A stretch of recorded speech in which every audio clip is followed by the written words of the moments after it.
This is Ian Cameron for Sportsbook Review, and we're doing something a little different today. We are providing you with betting coverage for the World Cup of Hockey tournament that is beginning this weekend in Toronto at the Air Canada Centre. That is where all games are taking place. We're going to be doing a series of videos over the next couple weeks during this tournament, giving you some betting opinions on the World Cup of Hockey. In our first video today, we're going to look at the Saturday night game between Czech Republic and Canada, as well as the two Sunday games taking place here in the World Cup of Hockey.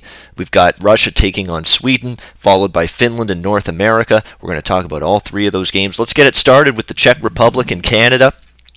Of course, Canada hosting this tournament, so big home ice edge for the Canadian team, and rightfully so, the favorites to win the World Cup of Hockey. You've got Carey Price in net, healthy again, and starting to really show signs toward the end of Canada's exhibition game schedule of playing better, looking sharper in between the pipes, making some quality saves, the way we've come accustomed to seeing those type of saves from Carey Price in the past. We know this team's loaded up front with Sidney Crosby, Matt Duchene, Brad Marchand, Ryan O'Reilly, Corey Perry, Steven Stamkos, John Tavares, Joe Thornton. The list goes on, just how many quality forwards this team has. But their depth on defense could be a difference in this tournament. More depth on the blue line than a lot of teams have. When you see Shea Weber, Pietrangelo, Drew Doughty, Brent Burns, there's a lot of depth on this Canada blue line on defense that could pay dividends for them as the tournament goes on. And I think Canada gets lumped in as a team that's high scoring, high wire, up and down the ice type of team. They don't quite play that way. You know, they forecheck, they grind it, they work the puck down low. They're that kind of team. I mean, they like to score, they like to push the pace when they can, and Mike Babcock, the head coach of the Canada team, always plays that way. But you got to be careful of lumping them in as a team that's, just up and down the ice the whole time. They take chances when the opportunities are there in transition, but they're not exactly a team that likes trading scoring chances. And on the flip side, there's no way the Czech Republic is going to be looking to trade scoring chances in this game. When you look at it, I think Thomas Plekanec enters this tournament as the Czech Republic's leading scorer. That's a problem area. Don't forget, the veteran Jaromír Jágr declined an invitation to play for the Czechs here in the World Cup, decided I'm going to stay healthy for the NHL season instead. David Krejci, a guy that could have played for the Czechs, isn't in the lineup for them due to injury. So again, a couple of key pieces that really could have helped this Czech team offensively. I do like their goaltending situation. I think Michael Neuwirth had a fantastic year last year, a very capable goaltender, capable of stealing a game. We've seen him stand on his head a few times in the NHL last season. Michael Neuwirth has been confirmed as the starting goaltender here for the Czechs.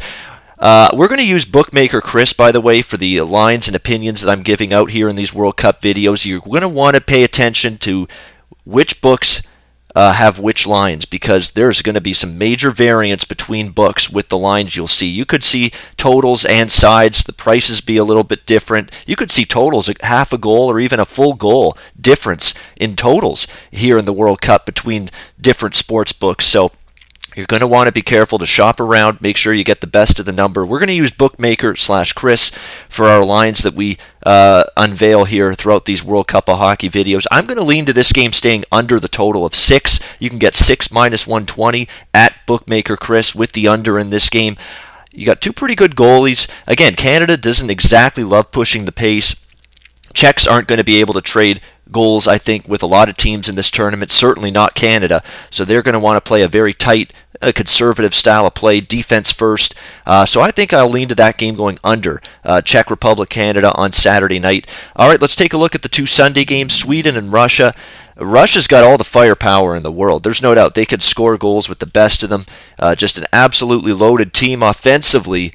There's no question about that. Artemi Panarin, Evgeny Malkin, tons Alex Ovechkin, tons of weapons on this team. I understand that, but a little bit lacking in depth of defense. Their goaltending, Bobrovsky probably going to be the number one goalie for Russia in this tournament. They've also got Varlamov, who's capable, and they've got Andrei Vasilevsky from the Lightning as well. But that depth of defense could come into play throughout this tournament. That's going to be something you want to watch for. They don't have as strong or as deep a blue line as a lot of other teams have in this tournament. Sweden, on the other hand, they didn't exactly look sharp at times, Sweden, in the exhibition games, especially their last one, a 6-2 thrashing at the hands of Europe, and Europe had really struggled in their exhibition. You got to take the exhibition with a grain of salt. That being said, Sweden definitely did struggle. Henrik Lundqvist struggled a little bit as well in net for Sweden, and he's going to have to be good for Sweden to be able to go far in this tournament. And right now, at the current price, it's Sweden a short favorite. They're minus 119 at bookmaker Chris. Total sitting at 5.5. Probably a lean a little bit to Russia here in this game.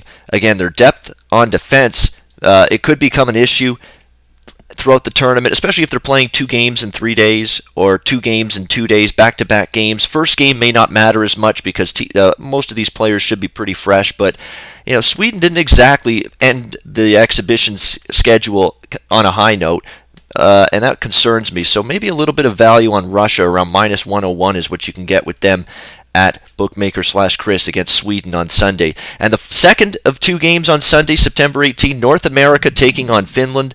North America, to me, a team that really looks dynamite in terms of their speed, in terms of their transition game, in terms of their playmaking ability, their creativity with the puck. I mean, it was just very, very fascinating to see just how dynamic and explosive this team looked. I mean, when you look at the players they've got, the young talent, Mark Scheifele, Ryan Nugent-Hopkins, Connor McDavid, Austin Matthews, the number 1 overall pick to the Toronto Maple Leafs, Nathan McKinnon, Johnny Gaudreau, Jack Eichel.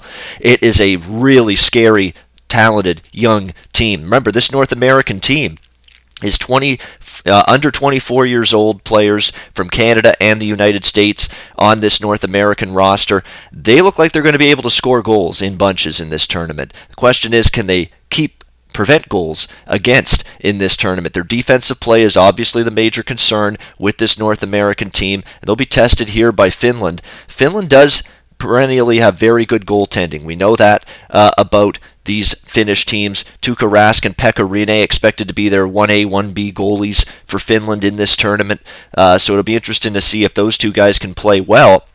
But that being said, you look at North America, what they did in the exhibition schedule. 4-0 shutout of Europe, 7-4 win over Europe. Did get beat by the Czechs 3-2 in their final exhibition game, but what we've seen is them playing high-flying, up and down the ice, push the pace, push the tempo type of hockey. And let's not forget, this game in particular, North America versus Finland, every game in this tournament's in Toronto. There's going to be a home ice edge here for North America. I mean, let's be honest, most of the crowd is going to be cheering for North America here in this game, and all these youngsters. So a little bit of a built-in home ice edge that maybe not factored in for this particular game. I actually like the side and the total in this game. North America minus 135. I don't mind laying a moderate price with them. I think they're going to want to come out, make a good statement early on. And I also like getting the over at 5.5 in this game at plus money. You can get 5.5, over 5.5 at plus 105 right now at bookmaker/Chris, and I do think it's worth a shot. I think this team's going to play. This is going to be the higher scoring video game style of hockey, I guess you could say, team here in this World Cup of Hockey tournament. That's Team North America. So I'll lean to North America minus 135, also over 5.5 goals at plus 105. I think those are 2 solid side and total ways to go for that Finland-North America game on Sunday night. All right, that will wrap up my look at the World Cup of Hockey for Saturday and Sunday. I will be back later on with a look at Monday's games in the World Cup of Hockey. I'm Ian Cameron for Sportsbook Review. Do your research before you bet. Check out our ratings guide to see which books have the best ratings and sign-up bonuses. Open up several accounts and shop for lines at sbrodds.com. Always be ahead of the game.